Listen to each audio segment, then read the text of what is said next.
আর free fire সৃষ্টি করা Garena company স্থাপিত হয় 2009 সালে। তাদের যাত্রা শুরু হয় সিঙ্গাপুর থেকে। গেরিনার মালিক হচ্ছে ফরেস্ট লি, যিনি একজন অনেক দক্ষ এবং ব্যবসাকে ভালো বোঝার একজন মানুষ। না হলে এই ফ্রি ফায়ার গেমটা হয়তো এতদিনে টিকে থাকতে পারতো না।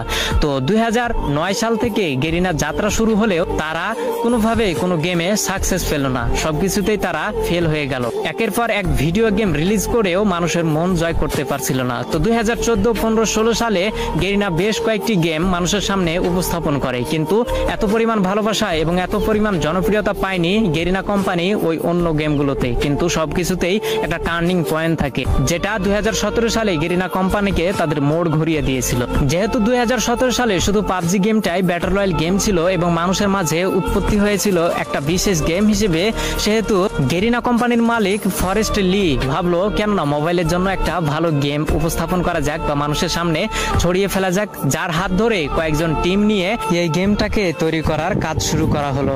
2017 সালে সর্বোচ্চ ব্যবহৃত গেম হচ্ছে পাবজি এবং সবার মাঝে জনপ্রিয়তা পায় পাবজি, কিন্তু কম্পিউটারের মাধ্যমে। ফোনের মাধ্যমে এই পাবজি গেম এতটা জনপ্রিয়তা পায়নি। সেই সুযোগটাকে কাজে লাগিয়ে